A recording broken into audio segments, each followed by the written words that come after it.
Bonjour à tous et bienvenue à ce Midi Conférence. Je m'appelle Naomi Auger et cet événement vous est présenté par l'École des médias. Je vous invite tout de suite à retrouver votre animatrice, Ariane de Salaire.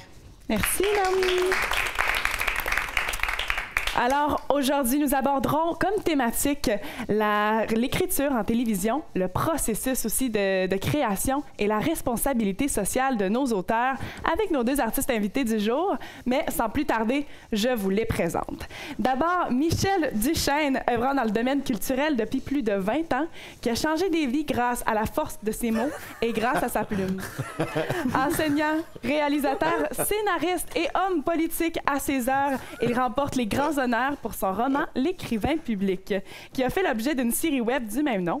L'histoire est inspirée de la vie de l'auteur et raconte les aventures d'un écrivain public pour les analphabètes du quartier Hochelaga-Maisonneuve. Commençons d'abord par aller visionner un extrait.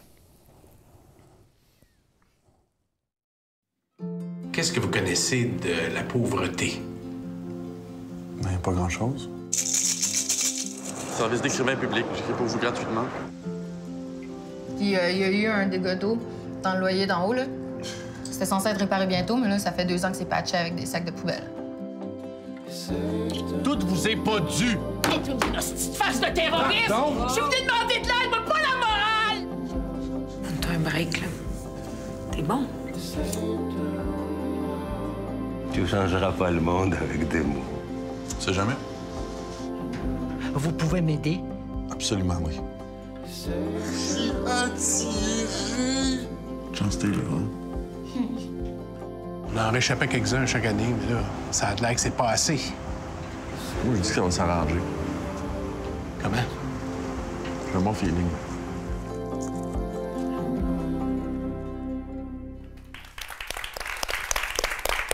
Michel Duchesne, bonjour. Bonjour. Et maintenant, de son côté, Marie-André Labbé a surpris et ému le milieu culturel québécois par ses textes qui sont humoristiques, différents et des textes forts avec sa série Trop, qui reviendra pour une 3e saison vu son succès populaire et critique.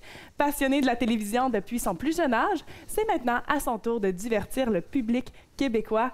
Commençons maintenant par aller voir un extrait. On a beaucoup discuté, Isabelle. C'est Myriam Champagne qui va prendre ma place au poste de direction. Pardon? Qu'est-ce que c'est loin, le Saguenay? Oh, bravo, ma soeur!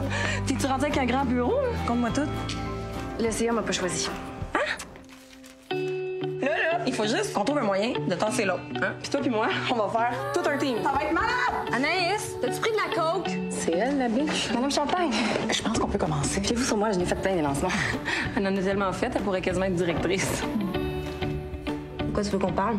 D'Isabelle? Je le sais que tu regrettes de l'avoir laissée. Puis là, t'es fourré parce qu'elle veut plus rien savoir de toi. Je peux-tu dormir chez vous ce soir? Quand on va te coucher. OK. Il veut ruiner sa vie. Puis Isa, là, elle est trop naïve, mais moi, là, je le vois venir en crise. T'es pas en train de faire un burn-out, là? Ah non? Mais non. Comment tu le sais? On se voit jamais. Tu sais même pas si j'ai un orgasme quand on fait l'amour. Fait que tu sais. Comme là, il va venir nous parler juste pour voir s'il peut se pogner à la nouvelle voisine. Belle voisine, t'entendrais-tu qu'on se fasse un petit souper ensemble ici à un moment donné? Ça fait 2 minutes qu'on se connaît. Embarque ma putain! Un esti de malade, toi! Hey, c'est mon char! Ça fait un peu! Ouais. Pas, là! Mais quand vous dites trouble bipolaire, il veut dire crise de folle. C'est ça qu'il veut dire. Regarde-moi, j'ai-tu l'air malade? Hein? Un peu. Ah! Mon bébé! Ça veut pas dire je vais fitter dans le programme.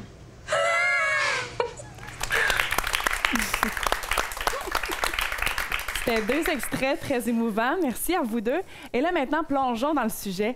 Être auteur, autrice, scénariste au Québec en 2019, c'est quoi les défis? Peut-être Marie-André pour commencer.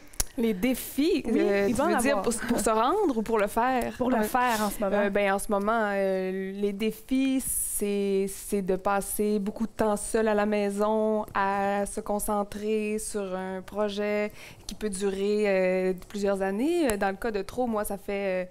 je pense que ça fait 5 ans, peut-être 6 ans que je travaille là-dessus. Ça fait 3 saisons que je l'écris. Mais bon, pour démarrer un projet, souvent, ça prend quelques années, puis bon, il y a du développement et c'est long. Donc, il faut que ton sujet te tente, il faut que tu sois intéressé à t'y attaquer pendant longtemps, à devenir presque une spécialiste du trouble bipolaire avec les recherches et tout ça. Donc, je dirais qu'au quotidien, ce qui est difficile, c'est de faire le travail, d'écrire, parce que c'est bien beau voir des beaux extraits comme ça, mais ça, quand on a une série comme ça de 30 minutes fois 13 épisodes par saison, c'est du temps plein. Il faut se lever le matin, puis on écrit. Il n'y a pas d'affaire de journée de congé, là, puis il y a pas de... Ça a l'air d'un métier, des fois, un peu, on est notre propre patron, mais la vérité, c'est qu'il faut que je les fasse mes pages à chaque jour. Puis pour ça, il faut l'inspiration, il faut la discipline, il faut s'y mettre, puis faut pas niaiser. Sinon, dans le contexte social, je pense qu'il n'y a pas de différence entre maintenant et les autres époques, dans le sens où on fait avec ce qu'on a, on fait avec ce qu'on vit, donc on s'inspire de ce qui se passe. C'est sûr que ça diffère d'une époque à l'autre, mais moi, je peux pas comparer avec le passé. Ce que je fais en ce moment, c'est de m'inspirer de mon entourage et de ce que je vis, de ce qui me touche, et surtout d'essayer d'être honnête avec ce que je ressens pour bien le transmettre et non pas essayer de faire d'attirer l'attention ou de vouloir, je sais pas, impressionner qui que ce soit. L'idée, c'est de rester honnête avec soi-même et sincère dans le propos. Parce qu'on est notre propre moteur, là, ça, pour écrire, on génère... ces histoires-là à partir de notre vécu, de nos affects. Je disais aux étudiants ce matin, le tiers de soi qui est dans une œuvre, le tiers des autres, de l'entourage, puis le tiers, comme elle l'a dit, c'est arrangé avec le gars des vues. C'est nous qui structurons pour que ça soit le fun, pour qu'il y ait le...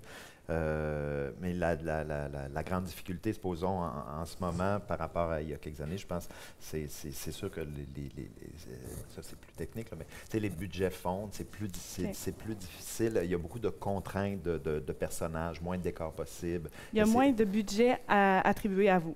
À la fiction. À la fiction, OK. Fait qu'il y a plein de scènes que vous verrez jamais, où il y a plein de trucs. On est loin des belles années des filles de Caleb, là, où tu pouvais faire une série d'époque, justement, parce qu'il y avait les budgets pour tout ça. Là, en ce moment, nous, si tu peux être dans une prison, c'est très payant. C'est un seul lieu, puis tout le monde y va. Fait que c'est sûr que c'est un peu comme ça qu'il faut fonctionner, mais ça fait partie des contraintes. On n'a pas le choix. C'est pour ça que j'imagine que les séries partent beaucoup aussi du web. Les deux vôtres, on a vu sur Véro TV, sur TV5, c'est plus facile de partir par le web? Bien, c'est-à-dire que c'est un débouché actuel, présent. Il y a toujours, chaque réseau a 3, 4, 5 séries qui démarrent, mais il y a quand même 100 projets qui ont été présentés. Donc, il y a beaucoup d'étapes avant de s'y rendre. C'est le principe des podiums olympiques, là. Vous voyez 3 médaillés, mais il y en a beaucoup qui étaient aux championnats puis aux compétitions et tout. Et donc, on est des privilégiés, on est chanceux et on le reconnaît. Mais il reste qu'à la base, on s'est investi où il y a une empathie avec notre sujet. C'est des gens qu'on connaît. En fait, Michel-Marc Bouchard, un auteur au théâtre, disait, à chaque œuvre, c'est qu'est-ce que j'ai voulu apprendre sur moi-même ou qu'est-ce que je me révèle, oh my God, c'est ça que je voulais découvrir. T'sais. Mais tu ne le sais pas toujours au départ, ce qui t'attend au bout. Là, et d'où vous sont venues vos idées pour ces séries-là? Moi, pour être honnête, oui, faut ça. Non, pour être honnête, oui. Non, mais c'est parce qu'il y a comme deux affaires. C'est que moi, la maison de production est venue me chercher après avoir entendu parler de moi par diverses personnes. Fait que les gens chez Supermédia m'ont communiqué avec moi. Je suis allée manger avec une de ces productrices-là et elle me demande « Est-ce que tu as quelque chose pour nous? » J'ai dit « Bien sûr, j'ai quelque chose pour vous. » Puis la vérité, c'est que non, fuck all. Fait que non, mais c'est-à-dire que j'avais plein d'idées, mais là, encore, tu sais, pour dire oui, je suis prête à vous pitcher quelque chose de solide, c'était pas la vérité, là, pour être franche. Fait que donc, je suis partie chez nous, puis en 48 heures, nuit incluse, j'ai pondu cette affaire-là, et je savais déjà que je voulais faire une série sur des sœurs, je voulais parler de la sororité, je voulais parler c'est ça, de santé mentale, mais j'aurais pas pu prévoir que les deux allaient se combiner. Mais comme j'étais à ce moment-là entourée de gens qui le vivaient, finalement, j'ai pris les deux sujets, je les ai mis ensemble. Et bon, j'ai inventé tout un univers autour de ça, mais à la base... c'était à cause de l'urgence de le faire et bien aussi, justement, de l'idée de partir de quelque chose que je connais et qui m'émeut déjà. J'étais déjà très concernée par le sujet, de par mes proches, et je voulais aider. Tu sais, l'espèce de sentiment de dire, voyons, qu'est-ce que je peux faire? Moi, je ne sais pas faire grand-chose. Je suis pas moi qui vais y cuisiner de la bouffe, là, fait que je vais y écrire une série télé. C'était un peu ça l'idée, dans le sens où c'est mon acte généreux. Après ça, l'idée que ça fonctionne et que les gens, c'était pas dans ma tête à ce moment-là. L'idée, c'était vraiment d'être connecté sur cette affaire-là. Et moi, à force de l'écrire, je me rendais compte que finalement, le personnage d'Isabelle et le personnage que j'aurais voulu être, évidemment, je suis pas de même dans la vie, qu'est-ce que tu veux. Mais j'ai créé un personnage qui était presque utopique, tu sais. Elle est là, puis elle reste, puis elle fait ce qu'il faut pour aider, puis c'était un peu ce que je souhaite à tous les gens qui vivent avec un trouble de santé mentale, bien sûr. Malheureusement, dans la vraie vie, les gens sont pas tous bien entourés, parce que c'est difficile, c'est des gens qui créent des remous, puis on n'est pas toujours présent en vérité quand il y a des remous, tu sais. Fait que moi, je voulais le montrer, me disant, c'est sûr que ça existe, c'est ce que j'aimerais qu'il existe le plus, tu sais, j'aimerais que les gens soient accompagnés. Fait que comme je disais, on apprend sur soi. Moi, finalement, ça m'a donné aussi les outils par la suite pour aider mieux, tu sais. Fait que finalement, tout le monde est gagnant, je pense. Oui, ben on oui. On veut être utile, on veut faire une petite différence à la base. L'idée à la base de l'écrivain public, c'est particulier. Moi, ça a été une espèce d'épiphanie de dire, OK, là, justement, vous disiez, ça fait une vingtaine d'années, puis genre, je peux-tu être utile à la société? C'est vraiment ma quarantaine, là, ça a l'air que... je peux-tu être utile? Qu'est-ce que je sais faire dans la vie? Pas grand-chose. Je sais écrire, je parle 3 langues, OK, puis j'ai un peu d'écoute, de la compassion. Fait que j'ai été écrivain public, à savoir aider les gens pour qui le français, c'est une montagne, puis répondre à des menaces, de l'intimidation, ou juste faire un CV, c'est colossal pour eux. Donc, OK, c'est de fil en aiguille, il y a eu comme un buzz médiatique autour de ça 2 ans plus tard. Puis là, on dit, tu pourrais-tu tirer une fiction de ça? Mais à la base, c'est le créateur, l'auteur qui dit, OK, je peux être utile à quelque part dans la vie puis faire autre chose sur le on the side, là. Fait que c'est particulier. Mais ça rejoint, tu vois... moi, à l'université, en littérature, il y a eu un cours où j'ai découvert les romantiques et Émile Zola, qui, comme Jeannette Bertrand, faisait beaucoup de recherches et connaissait le milieu duquel il voulait tirer une histoire. Puis là, dans le réel, j'ai fait ça. Fait que c'est fascinant, comme 20 ans plus tard, un auteur qui nous marque, on fait « Ah, OK, c'est à mon tour. C'est à mon tour de raconter et d'essayer, justement, parce que moi, je trouvais ça affolant. J'étais à 3 stations de métro de chez nous, puis là, c'était des problèmes de pauvreté, de rats, d'intimidation, d'immigrants outillés pour travailler, mais qu'on négligeait. C'était tellement de misère. Je revenais chez nous, je fais OK, j'ai pas de problème dans la vie, j'ai pas de problème dans la vie. Vous allez en avoir de toutes les couleurs. Oui. Mais comme elle disait, c'est qu'on essaie via notre fiction de dire OK, on va essayer de faire une différence. On va avoir des super héros réels, ça Isabelle ou l'écrivain public, qui sont comme des Robin des Bois ou qui sont comme des Wonder Woman. Parce que dans le réel, c'est tough d'avoir autant de s'oublier soi ou autant de compassion ou essayer d'aider. Et rapidement, si je vous demande une qualité essentielle pour un auteur, un scénariste, c'est quoi? Selon vous, la principale?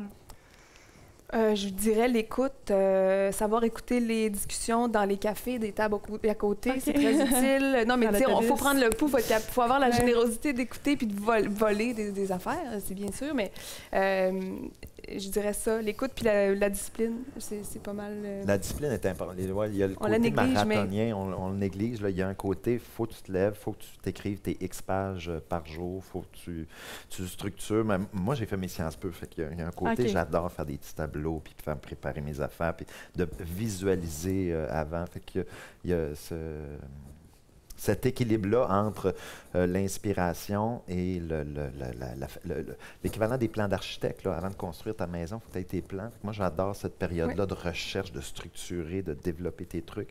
Puis après ça, de savoir que des fois, il n'y a rien qui sort. Oui, vous êtes souvent vous-même votre propre patron. Donc,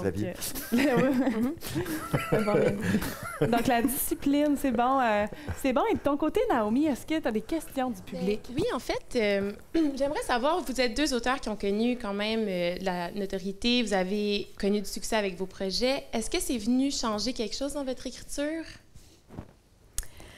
Ben, les auteurs, on est quand même un peu dans l'ombre. Fait que c'est pas non plus... je pense pas que t'as la grosse tête. Moi non plus. En tout cas, je pense pas. Mais l'idée, c'est plus, moi, je dirais, entre la saison 1 puis la saison 2, moi, au début, j'écrivais trop et je savais pas qui allait jouer. Je veux dire, j'osais pas m'imaginer... Tu n'oses pas t'imaginer des acteurs. Et là, à un moment donné, le casting se fait et se confirme. Et là, tu vois que ça va être ces gens-là qui vont jouer. Puis tu les vois jouer. Puis là, il y a quelque chose qui se passe, c'est-à-dire, mon Dieu, tu sais, sont bons, puis c'est bon, je pense que c'est bon. Tu le sens un peu que tu tiens quelque chose parce qu'il y a une unité, le groupe, ça fonctionne, ils ont compris le ton. Des fois, on passe de l'humour au drame en assez peu de temps, dans trop, puis on aurait pu l'échapper. Puis là, on est là. Fait que là, et là, on voit qu'est-ce qui se passe et on voit que les gens aiment ça. Et moi, il faut que j'écrive la saison 2 calmement, chez nous, sans m'énerver. Et pas m'énerver par le fait que Anne-Marie Cadieux va jouer ça. Il faut oublier un peu ça, parce que sinon, je pourrais privilégier cet énervement-là au détriment de l'histoire que j'ai à raconter, puis c'est quand même ça qui prime, c'est ça qui fait que le public va me suivre. Le public s'en fout, moi, que je sois impressionnée par Louise Portal, rien à foutre, là. Je veux dire, ce qu'il faut, c'est que le personnage reste cohérent, puis c'est là où il a fallu que je me parle un peu pour dire, Marie, c'est pas la fin du monde. S'ils sont là, c'est parce que le texte est bon, puis il y avait le goût de jouer, ils le font, chacun nos affaires, puis moi, j'ai ma job à faire. C'est plus ça. Oui, il y a un côté, c'est ça, on est très reconnaissant parce qu'il y a des magnifiques acteurs après qui jouent, qui interprètent les personnages.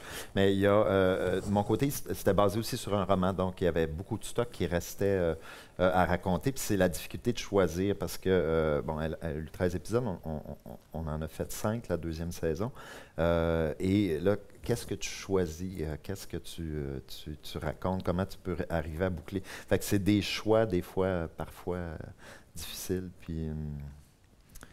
Ouais. Merci beaucoup. Je profite du fait qu'on a un public pour les inviter à poser leurs questions. Je suis avec Dominique. Oui. Tu peux te caler. Je te donne le micro. Demain matin, je veux devenir scénariste ou autrice. Est-ce qu'il faut que je me trouve une 2e job où je peux espérer en vivre? Comment ça fonctionne? Bien, t'en as un qui s'est trouvé un sideline pour être certain de ne pas capoter avec ses mensualités, qui a fait un autre truc. Mais tu peux toujours écrire. Tu sais, des grandes séries comme le gars qui a écrit True Detective s'est enfermé un été puis dit « Je vais écrire mes 8 épisodes. » Tu sais, un roman aussi, c'est « Ben, je vais écrire. » Tu sais, c'est parce qu'à un moment donné, tu peux pas dire « Ah, aujourd'hui, je veux écrire, mais si t'écris pas... » je suis d'accord, oui, je suis d'accord. Puis, mais il y a beaucoup de... C'est sûr qu'il y a beaucoup de choses qui s'écrivent et qu'on ignore qu'ils s'écrivent. C'est-à-dire qu'il y a beaucoup de choses en télé, par exemple. Il y a la fiction, bien sûr, mais il y a des textes dans les variétés. En tout cas, vous devez commencer à toucher à ça aussi. Donc, tu sais, moi, avant d'avoir une série, c'est ma première série à moi, mais avant ça, je travaille encore sur des galas, je suis scripteur pour des gens. Il y a moyen d'écrire des textes d'intro pour Jean-Philippe Bautier dans Les Dieux de la danse. Il y avait besoin d'un auteur. Tu sais, moi, je l'ai pas fait, mais je lui ai donné des noms, tu sais, parce qu'il y a toujours besoin. Il y a des gens qui écrivent pas leurs textes alors qu'on pourrait penser que oui, tu sais. Donc, il y a quand même... il n'y a pas beaucoup de femmes, je dois dire. En humour, certainement pas, mais il n'y a pas beaucoup de femmes scriptrices. Je sais pas si on va jusque-là, mais en tout cas, scripteurs. Donc, moi, je pense qu'il y a de la, place. Aussi des équipes de recherche, des équipes dans des documentaires, les chaînes d'information, il y a des possibilités. Et aussi, la beauté, moi, je viens d'une époque là, où les caméras pesaient 40 livres. Maintenant, on peut tout filmer avec des plus... Fait que c'est pour ça aussi qu'il y a autant de YouTubers ou d'influenceurs, etc. Mais ça aussi, par contre, il y en a énormément. Donc, est-ce que... Mais tu peux écrire... on a eu d'autres jobs où tu écris, puis tu peux écrire des communiqués de presse, tu peux écrire pour... Oui, parce que l'idée, c'est aussi de muscler cette affaire-là, parce que c'est un muscle. Puis pour vrai, une fois qu'il est entraîné comme il faut, le matin, moi, je peux me pied dessus, ce muscle-là, même si ça peut être insécurisant, on n'est pas toujours... moi, j'ai pas étudié là-dedans. C'est-à-dire, c'est un peu un métier qu'on développe sur le tas, puis... fait que il y a pas de... T'es pas comme un pharmacien qui sait que si ça arrive, c'est cette pilule-là. Là. Nous, on est un peu dans le néant. Fait que l'idée, c'est le contrôle qu'on a, c'est là-dessus. Aussi, tu sais, oui. Je consomme énormément. En ce moment, je suis high. Non, mais dans le sens, il faut aussi regarder la télé ou les séries ou le cinéma avec là, un œil de praticien. Tu sais, je le dis, écoutez-la avec un chronomètre ou écoutez-la. Si vous savez, supposons un sitcom avec des histoires entrecroisées ou un téléroman, OK, ils ont 3 histoires. Regardez, OK, celle-là. Fait qu'à un moment donné, il faut que tu changes ton regard de juste je suis un fan, je fais du binge-watching, je voudrais faire ça. OK, là, je vais le regarder comme un clinicien. Parce que c'est des profs qui sont là, ils vous le donnent. C'est là, puis pour vrai, si, mettons, tu commences à écrire une série, puis ton premier épisode doit durer 22 minutes, puis que tu es rendu à 48 minutes, c'est parce que tu n'en as pas assez regardé. Ça veut dire que tu sais pas que dans un 22 minutes, qu'est-ce qui rentre comme information, là, ça devrait devenir à peu près naturel. Parce que là, le travail qui est à faire sur un 60 minutes pour arriver avec un 22 minutes, on est loin du compte. Alors, tu sais, c'est à force de le voir, tu finis par le sentir que ces 2 scènes-là, ça s'enchaîne bien. Je le sais parce que je le sens, je l'ai vu. Tu le vois en tête. On le voit en tête, voilà. On dit souvent que la télévision, elle reflète la société. Et vous avez choisi tous les deux de représenter des causes à la télévision, l'analphabétisme dans votre série ou les maladies mentales pour vous, Marie-André. Donc, est-ce que vous trouvez que les auteurs, les scénaristes ont une responsabilité sociale? Oui. On est chanceux parce que c'est ça, ça reste de l'argent public. Moi, j'ai l'impression, tu sais, on était à l'école publique, on a un système de santé publique et il y a des lacunes dans notre société. Puis dire, OK, ben rire pour rire, à un moment donné, moi, je trouve plus ça drôle. T'sais. Fait que là, tu fais, OK, on peut-tu faire de la dramédie ou on peut-tu, comme ce qu'elle fait, ce que je fais un peu, qui serait utile et pertinent que, OK, tu peux sourire, mais oh my God, c'est pas drôle dans le fond. Là, Yvon Deschamps faisait ça à l'époque. Il pouvait parler de violence conjugale, puis tu ris, mais tu grinces des dents. Martin Matt l'a fait aussi de très belle façon. Clémence Desrochers, tout ça. Donc, oui, moi, je pense que aussi, tout artiste qui s'exprime se dévoile, et puis qu'on le veuille ou non, c'est politique. Là, ça a l'air pas politique dans le sens... mais c'est que si on décide d'aborder un sujet, c'est qu'on s'engage dans une cause. Si on décide de ne pas aborder de sujets graves et de rester en surface, c'est aussi une opinion, c'est aussi quelque chose qu'on dégage. Donc, on a ce contrôle-là de dire, ben moi, ça m'arrive, moi, de faire que de la blague pour de la blague dans certains projets. C'est le fun aussi, ça existe. Et donc, à ce moment-là, je ne porte pas nécessairement ma cape de féministe et de, tu sais, je veux dire, c'est pas à tout... ça se prête pas à tout moment. Par contre, dans un contexte comme Trop, c'est sûr que je voulais prendre soin du sujet, puis ça fait partie de la motivation de le faire aussi. Je veux dire, ça donne... on sait qu'il y a des gens qui le vivent à la maison. Ça rend les choses plus faciles pour moi. Il y a des gens qui veulent complètement rester en dehors de ces dossiers-là un peu tabous ou difficiles, mais faut admettre que aussi, c'est dans l'air du temps, je veux dire, entre guillemets, de prendre position, et c'est une bonne affaire, moi, je trouve. C'est une bonne affaire parce que les problèmes ne manquent pas. On est supposément une société riche, mais donc, savoir qu'un adulte sur 2 en arrache avec l'écriture, mais je ne le savais même pas. En fait, c'est ce qu'on découvre, ce que la vie nous apporte comme faire « Oh my God! » c'est. Puis vous l'avez découvert en écrivant votre série ou quand vous étiez vous-même un écrivain public? Sur le terrain. Oui? Oui. Et pourquoi vous avez décidé de les représenter, ces causes-là, en particulier dans vos séries? Bien, justement parce que moi, je le voyais autour de moi beaucoup, puis je trouvais que ma réflexion à moi était, on est tous le fou du voisin à un moment ou à un autre, puis il n'y a pas de raison pour lesquelles certaines personnes sont ostracisées ou doivent vivre avec ce tabou-là et cette honte-là. Fait que d'essayer de ramener tout le monde au même pied d'égalité, je trouvais que c'était une bonne idée. Puis bien, c'est sûr que moi, mon médium préféré, c'est la télé. Puis donc, ça se traduit comme ça. Je veux dire, c'est souvent les choses que je vis se transforment en scène dans ma tête assez rapidement. En ce moment même. Ah oui, OK. Les petits mes personnages. Non, mais c'est ça. Fait que c'est un peu aussi le hasard qui fait que ces choses-là arrivent. Bien, tu sais, c'est comme moi, je suis entouré.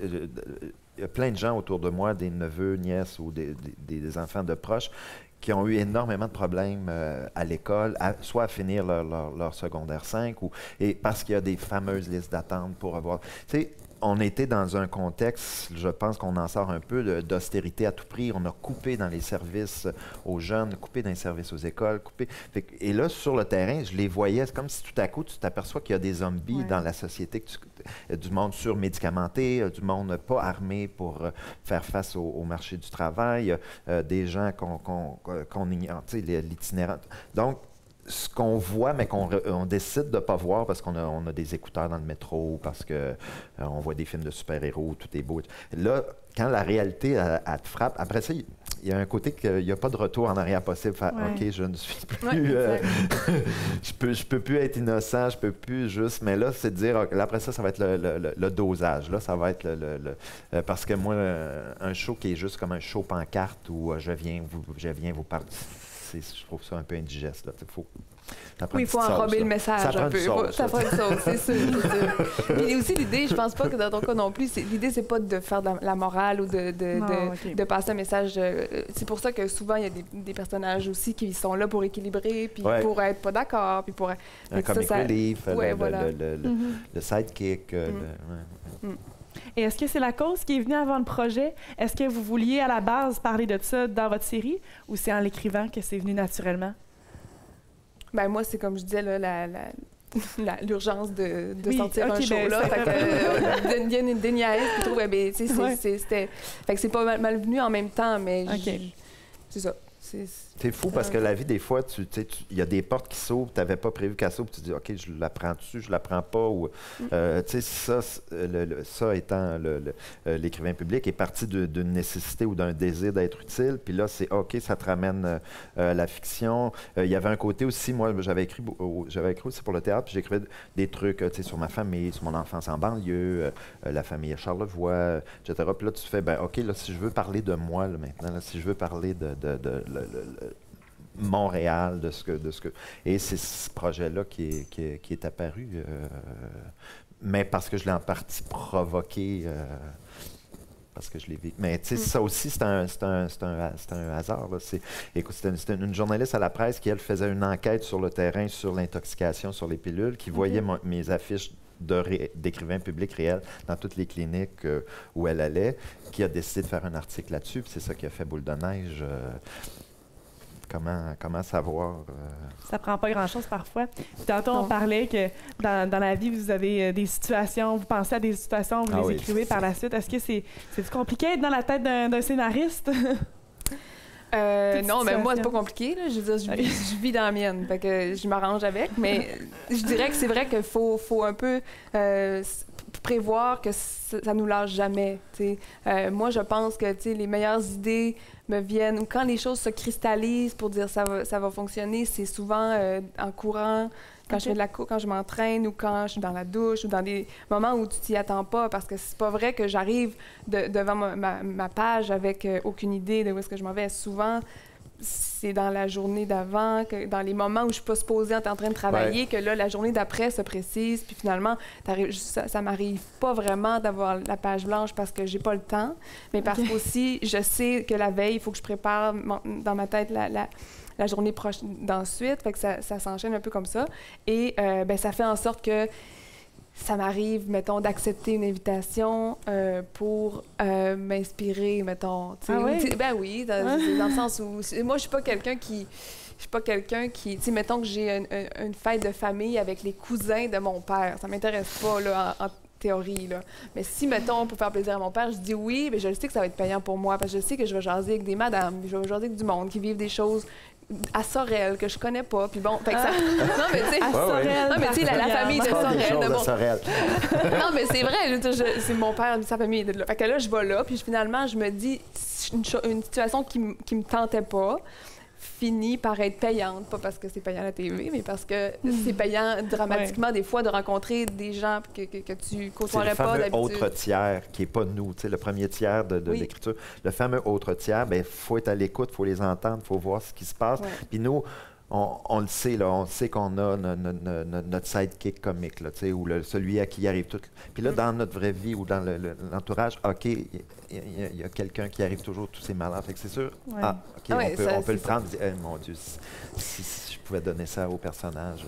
Fait que vivre nous dans notre tête, je pense que ça va, mais vivre avec nous, il faut demander aux autres. Ah, c'est ça la demander aux gens autour de nous.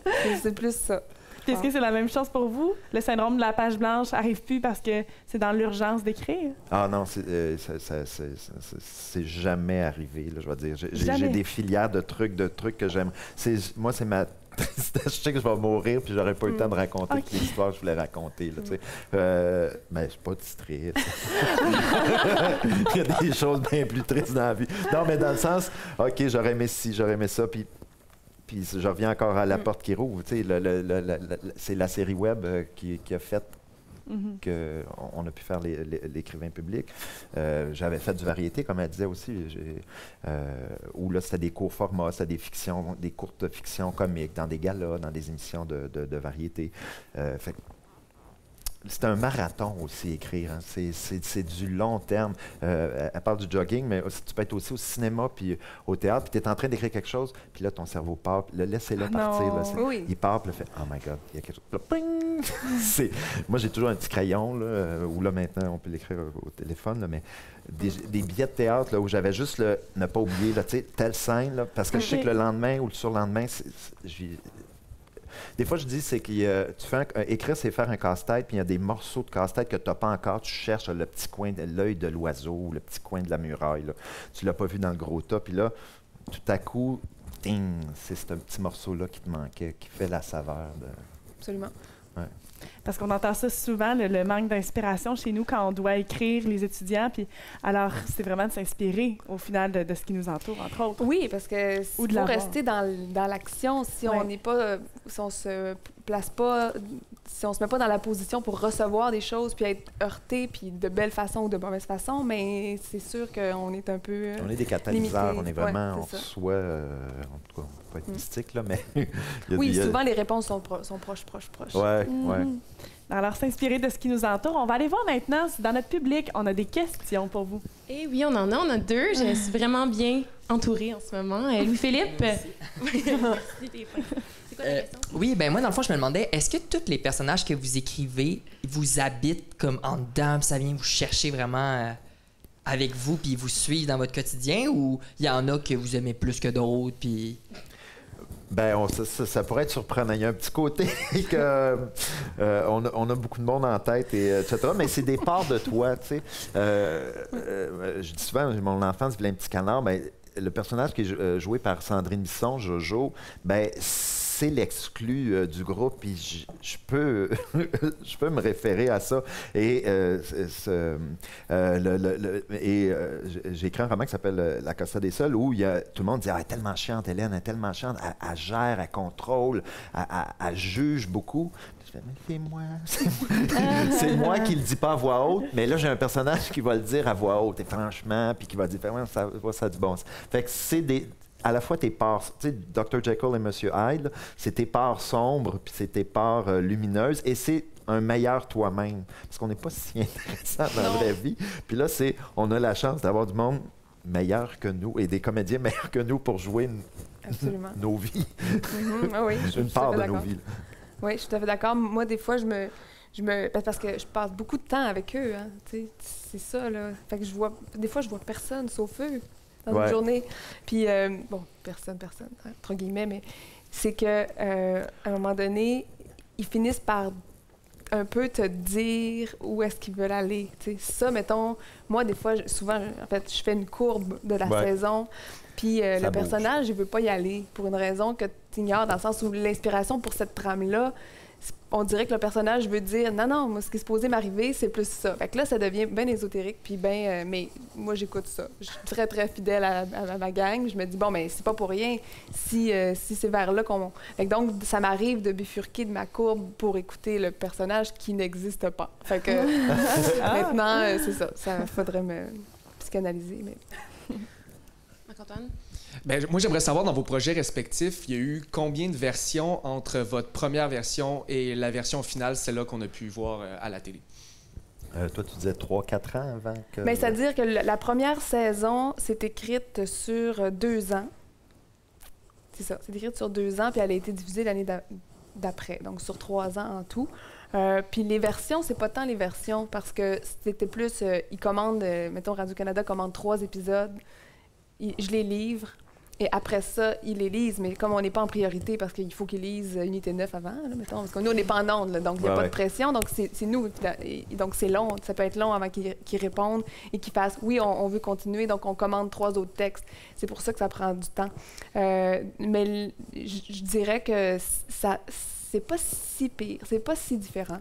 Je dirais, tu sais, peut-être, c'est peut-être 3 versions. Mettons, pour le premier épisode, là, je me souviens que on avait fait peut-être on avait enlevé des éléments qui coûtent trop cher, mettons, justement, déjà à l'avance, avant de les présenter. Donc ça, c'était une première passe. Mais sinon, l'essence était pas mal là.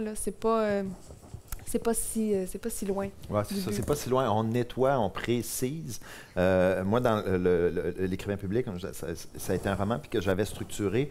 Il y a un roman, je parlais des Zola, Dumas, mais il y a un auteur qui s'appelle Amistad Maupin qui a écrit sur San Francisco et il faisait des courts chapitres puis il faisait alterner, OK, la meilleure amie, celle qui s'occupe du logement, en tout cas. Et il passait comme ça d'un chapitre à l'autre et j'aimais beaucoup cette structure-là. Fait que quand j'ai écrit l'écrivain public, j'ai fait ça et quand on a eu le feu vert pour dire faire une série, ben les chapitres, c'était presque en soi des 8 minutes de fiction. Fait que ça a été d'adapter puis de structurer. Fait que c'était pas si loin, effectivement, de la version initiale. Mais c'est sûr que, tu sais, justement, si j'avais livré les 3 premiers épisodes puis qu'ils n'avaient pas été à niveau, on n'aurait pas commandé les 3 autres. Ouais. Donc, c'est ça. Mais sauf que il aurait pu, par contre, me dire, on aime ça, on aime le ton, mais on voudrait que ça se passe en région, mettons. T'sais. Puis ça, c'est des choses qui arrivent. T'sais. Fait qu'il faut rester ouvert pour qu'un projet se rende. Il faut faire les compromis. Oui, malheureusement. Non, dans mon cas, non, tu sais, mais ça aurait pu. J'ai des amis à qui ça arrive et que soudainement, tu sais, le personnage principal devient l'autre. Tu sais, faut être... Ça dépend jusqu'où on tient, à quoi on tient aussi. L'idée, c'est pas de dire oui pour rien, mais c'est des choses qui peuvent arriver parce qu'il y a une série qui ressemble ou qu'il y a une histoire semblable ou même tu peux être en train de l'écrire puis tu te fais... shifter parce que tu vois qu'il y a quelque chose de semblable, ça peut très bien arriver. Fait qu'il faut comme rester prêt à écouter les commentaires, parce que c'est un métier de commentaire. Ouais. Je suis d'accord avec moi. Les gens commentent beaucoup nos affaires parce que Ben, tu sais, tu vas avoir tes premiers lecteurs, c'est les gens de la prod ou c'est le réalisateur. Après ça, tu vas avoir le diffuseur qui va lire tes textes, qui va commander. Mais ce qui est le fun, c'est que des fois, il pose une question, tu fais « Ah! » Et là, c'est cet ajustement-là mais qui vient d'un lecteur ou de leur sensibilité. Tu sais. Bien, merci beaucoup pour vos questions. Merci. Vous êtes devant un public étudiant de l'UQAM. Vous avez vous-même étudié à l'UQAM. Marie-André en télévision production, Michel en cinéma et littérature. Et vous faites maintenant de la scénarisation en télévision. Qu'est-ce que votre parcours sur les bancs de l'UQAM vous a amené à votre carrière actuelle? Comme je dis, non, mais j'expliquais que moi, j'ai étudié ici, mais en production, parce qu'il n'y avait pas de cours d'écriture à mon époque. Donc, j'étais pas vraiment à l'aise, mettons, tu sais, parce que c'était pas mon... Mais moi, ce que j'aimais, c'était la télé.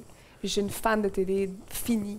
Puis je savais que j'allais pas être complètement démunie dans cet univers, mais que j'allais peut-être pas trouver mon compte. Donc, à chaque instant où il y avait besoin d'écriture, bien, je tassais le monde, puis j'essayais de... Je me souviens d'avoir forcé de m'être battue pour qu'on mette un bout de fiction dans une émission de service. Puis là, j'écrivais ça. C'était une minute à la fin de l'émission de service où je pouvais faire ma minute de fiction, puis je faisais jouer du monde si je jouais pas. En tout cas, tu sais, fait que je prenais tous les moyens pour pouvoir écrire. Mais ce que ça m'a apporté, c'est des amis, c'est des collègues aussi, encore maintenant, à qui je peux penser pour telle ou telle affaire. C'est quand même, c'est pas négligeable. C'est un terrain de confiance, je trouve, l'université. Ouais, c'est là que tu acquiers ta solidité parce que c'est tough, là, parce qu'il y a des refus. Tu sais, là, on parle de 2 succès, mais il y a eu des trous avant où il y a eu des projets que tu développes. Tu vas en phase 1, phase 2, phase 3. Il y a des phases là, au cinéma, supposons. Puis là, bien, il y en a juste 5 films qui se font. Il y en a 95 autres là, qui sont... Fait que faut être... fait que je trouve, moi, le cinéma, je l'ai fait à Concordia, puis littérature à l'Université de Montréal. Mais c'est tes outils, puis tu le sais pas sur le coup que ça va être tes outils, que tu le sais pas sur le coup, parce que on n'écrit jamais très loin de ce qu'on aime et de ce qu'on est, mais apprendre à s'aimer puis à se connaître, ça fait pas tout de suite. On va s'étendre un peu. Je l'ai fait 12 ans, j'aimais ça. Oui, non, c'est vrai. Vous avez parlé des refus, puis ça doit être une grosse difficulté en tant qu'auteur. Vous n'en avez pas tant mentionné tantôt. Est-ce que c'est parce que ça fait partie du processus pour écrire en télévision?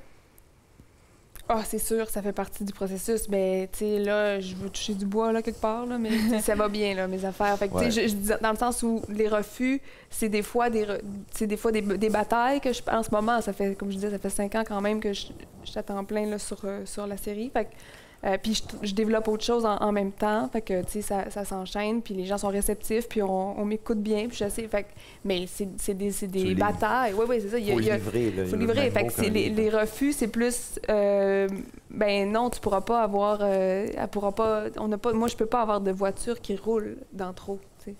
Okay. Ça vous donne une idée, là, où est-ce qu'on est rendu dans les budgets. Fait que moi, mes gens, ils arrêtent, puis ils se parlent. Puis là, ça, j'ai le droit. Mais j'ai pas le droit d'avoir de camera car, l'espèce de voiture qui traîne l'autre voiture pour filmer parce que j'ai pas les budgets pour... Donc ça, mettons, quand tu m'apprends ça à la saison 1, alors que moi, j'ai un personnage de personne qui a qui vit avec un trouble bipolaire et qui va partir sur des dérapes, faut qu'elle parte à pied. Okay. Tu vois le genre? En bobette dans la ruelle. En bobette dans la ruelle. Fait qu'on trouve ça. Elle peut être sur l'auto. Ce que j'ai compris, ça peut pas être dedans, mais elle peut être sur le top du char. Alors, je l'ai utilisé. Mais tu sais, ça, c'est des contraintes... Ça revient à ta première question de 2019. Oui, c'est ça. Il y a des contraintes qui n'existaient peut-être pas et qu'elles sont généralisées. Il faut que tu fasses attention. Combien tu as le droit de personnage, combien tu as le droit de décor. Fait que tu peux pas... tout est permis, puis t'imaginer tout. Il faut que tu structures ton imaginaire.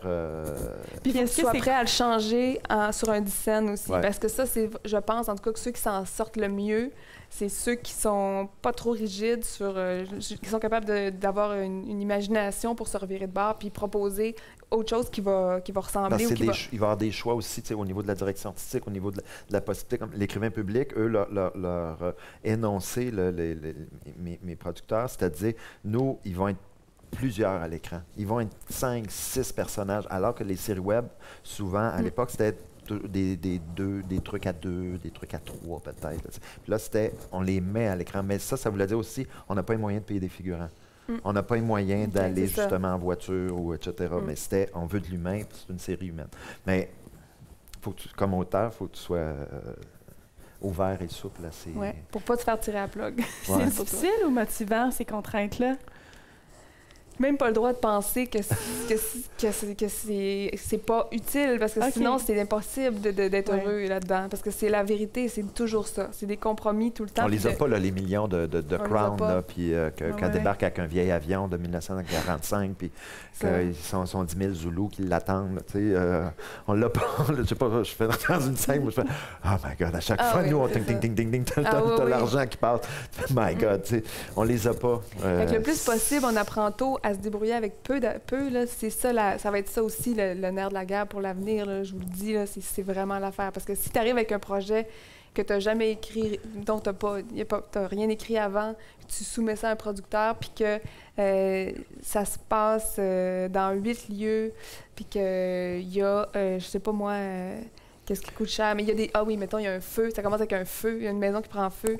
S'ils te connaissent pas puis ils vont te mettre de côté, malheureusement, ça ne voudra pas dire que c'est pas bon. Ça veut juste dire que c'est décourageant d'emblée, on peut pas te faire confiance, on sait pas si tu vas être capable de livrer, fait que c'est des inconnus. Fait que c'est pour ça que, on dit souvent, faut partir de soi.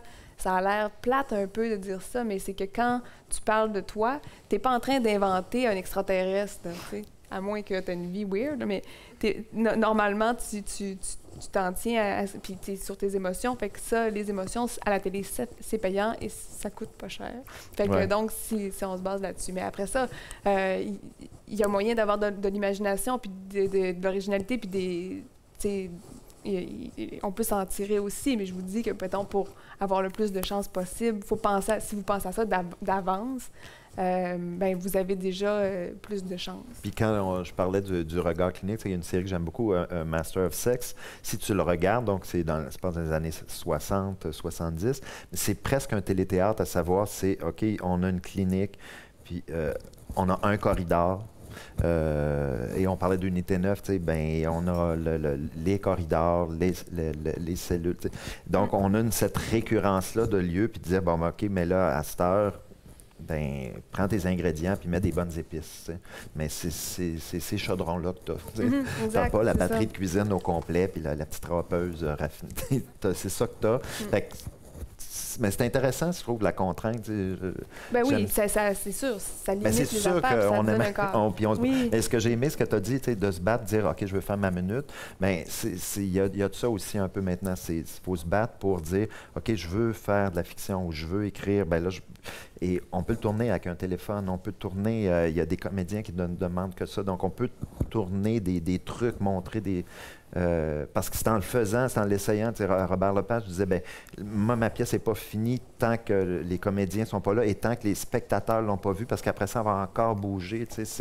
Ça va jusqu'au tournage. Au tournage, à un moment donné, ils se rendent compte, mais on n'a plus besoin de le dire, ça, c'est compris, là, ou ils vont le couper au montage, là, mais c'est organique.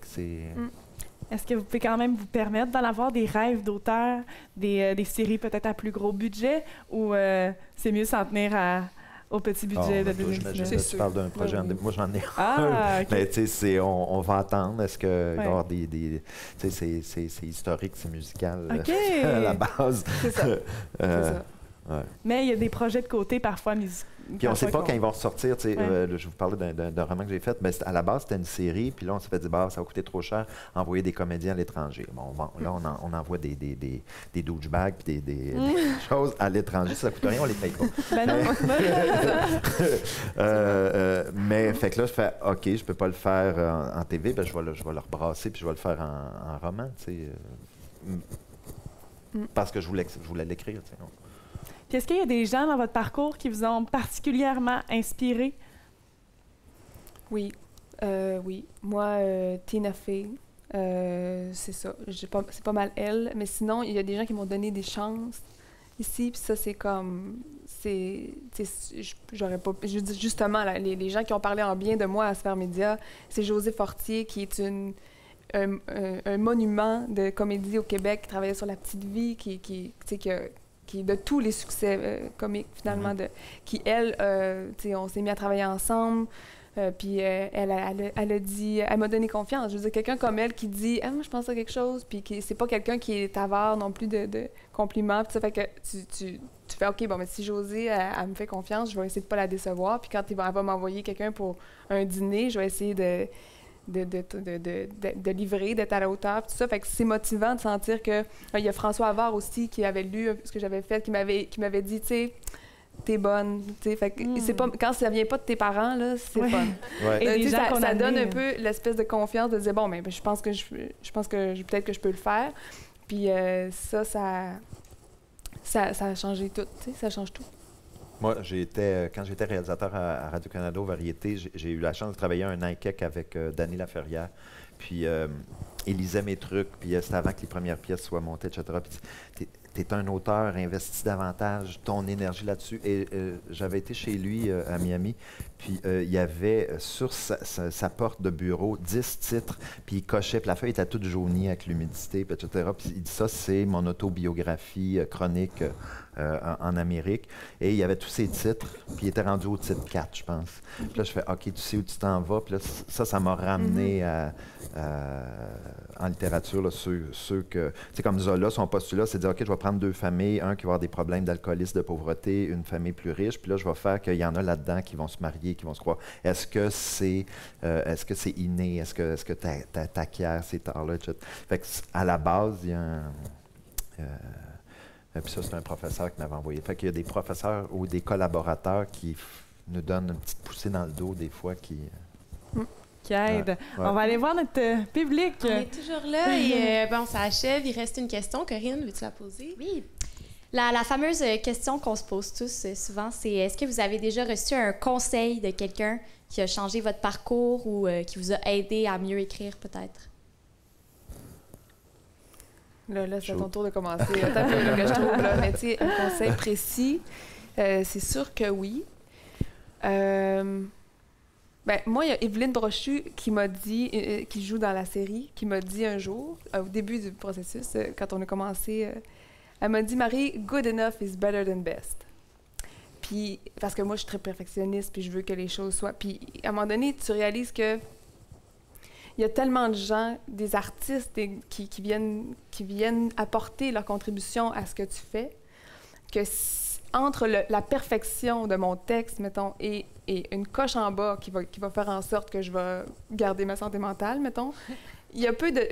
Les gens, ils mettent aussi du leur, puis que ça finit par être une œuvre collective. Je le savais déjà, mais juste de l'entendre venant de quelqu'un qui est très perfectionniste elle-même, puis qui donc, ça veut dire que même elle, une fois qu'elle a fait sa scène, ça m'a comme enlevé une pression pour la suite. Je me suis dit, hey, t'as raison, tu sais, je sais que je suis capable de faire mon métier. J'ai pas à me rendre malade pour être parfaite, puis que, je veux dire, si je me fâche à un moment donné, c'est que la pression, elle m'a dégagé de ma pression, puis tu sais, je vais sûrement l'en remercier dans encore 15 ans, tu sais, parce que si je l'avais reçu de n'importe qui, j'aurais peut-être pas été réceptive, mais venant d'elle, qui est comme quand même...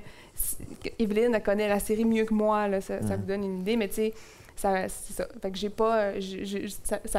pas d'autres exemples qui dateraient d'avant ça, mais sûrement qu'il y en a, mais je dirais que c'est sûr que si dans la vie, t'es vraiment paresseux, puis que le perfectionnisme, c'est pas ton problème, écoute pas ce conseil-là, parce que là, tu vas te planter, tu sais. Mais si, genre, justement, c'est ton problème, là, mais ce conseil-là, il est très utile. Oui, mais moi, une auteure, j'admirais, supposons, Gabrielle Roy, elle disait « Écrire, c'est plus une efface qu'une mine, un crayon en mine. » Parce qu'elle dit « Tu réécris, mais c'est un metteur en scène qui est décédé, avec qui j'ai travaillé, il s'appelait André Montmorency, puis il m'avait dit « Toi, quand tu vas être... » C'est un peu comme Evelyne. Il dit « Si tu arrivais à être content, là, tu rejoins le monde, puis tu peux t'écrire des trucs qui sont grand public, qui font toucher, qui... » Si tu arrivais à être content de ça, plutôt que de toujours vouloir plaire à l'intelligentsia ou plaire à je sais pas, celui en haut qui n'existe pas.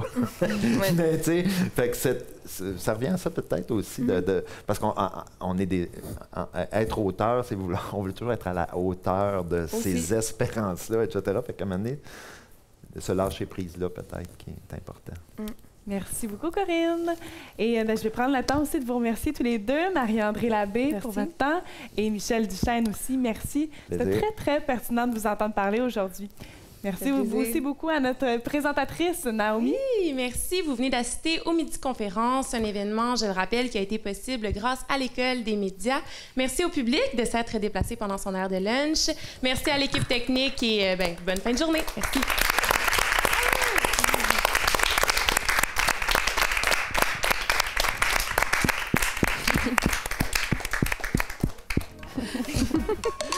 Bravo.